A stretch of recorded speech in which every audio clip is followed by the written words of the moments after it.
Sveiki! Šodien esam Jelgavas pusē, Latvijas ražīgākajos kviešu laukos. Un par izvēli fungicīdos esmu pieaicinājis Raivi no Syngenta, lai pastāst viņa ieteikums, ko darīt uz lauku.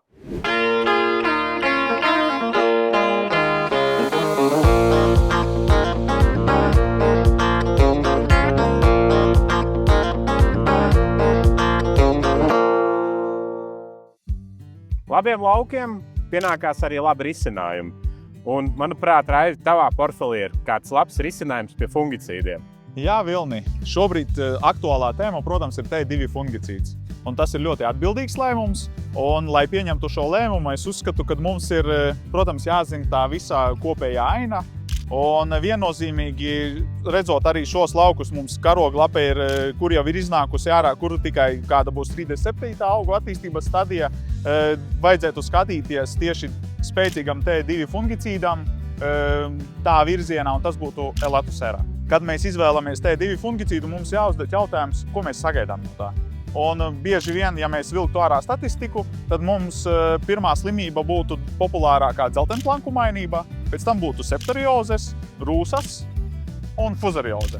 Tās būtu lietas, kas mums būtu jānokontrolē. Atbilde viennozīmīgi ir Elatusera. Viens produkts, viena kanniņa, ērts lietošanā un atrisina visas šīs problēmas. Vēl jau vairāk.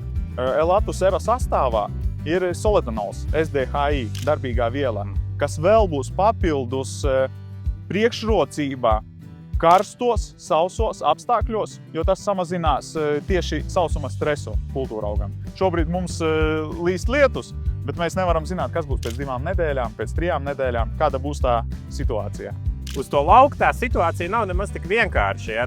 Mēs te daudz kur runājam par to, ka ir sausums, ka nav labi apstākļi, ne visi lauki ir labi. Šodien arī te smidzina, tur saule spīd. Un, kā tu zini, uz lauku notiekās daudz dažādas lietas. Un, piemēram, saimniekam tas smidzinājums viņam liekas, ka šobrīd vajadzētu, bet man ir sajūta, ka varētu iestiepties tā veģetācijas sezona garāka. Ko tu saki par dalīto smidzinājumu? Ja mums ir bijušas kaut kādas nobīdes, iespējams, T1 smidzinājumā, laikapstākļu vai citu faktoru dēļ, ar fungicīdiem mēs arī varam variēt. Mums ir plašs diapazons gan lietošanā, gan devās. Un attiecīgi Elatusam tā standarta deva, kuru es rekomendētu kā optimālo, ir 0,8 litri uz hektāru.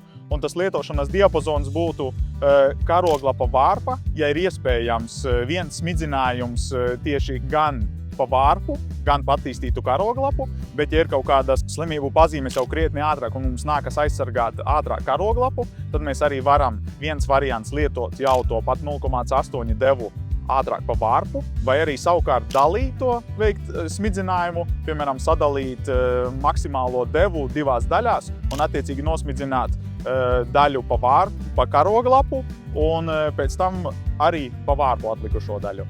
Labi, dzirdēju tevi, saprotu, labs fungicīds. Bet ja man kaut kas pietrūkst un es gribu vēl kaut ko no Syngenta, no Elatuseras iegūt, varbūt jums ir vēl kaut kas piedāvājumā?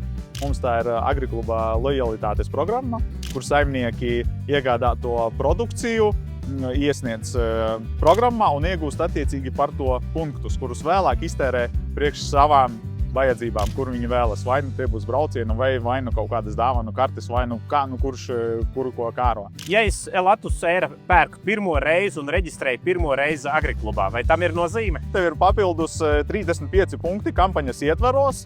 Tas ir papildus vēl bonus tiem, kas tikai tagad mēģinās izmēģināt Elatus savos laukos.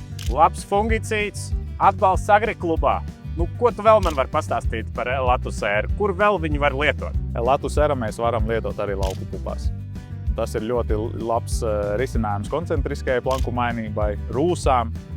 Un skatoties to tehnoloģiju, tad es rekomendētu, kad mēs pielāgojamies sēklu mecernieka ierobežošanai, kad pupas sāk ziedēt un pirmais aizmetnis varētu būt arī pāksts 2 cm aptuveni lielumā, tad mēs lietojam pusi devu 0,33 litri uz hektāru un savukārt otru daļu aptuveni pēc 2 nedēļām. Saprotam to, ka Elatusera ir plašs iedarbības spēcīgs fungicīds, ne tikai ziemas kviešos, un ir arī atbalsts no Syngenta caur Agriklubu. Aicinu sazināties ar Lindas Agro menedžeri, lai iegūtu savā īpašumā Elatu sēra un ceram uz nedaudz lietas turpmāk sezonā. Veiksmīgu sezonu!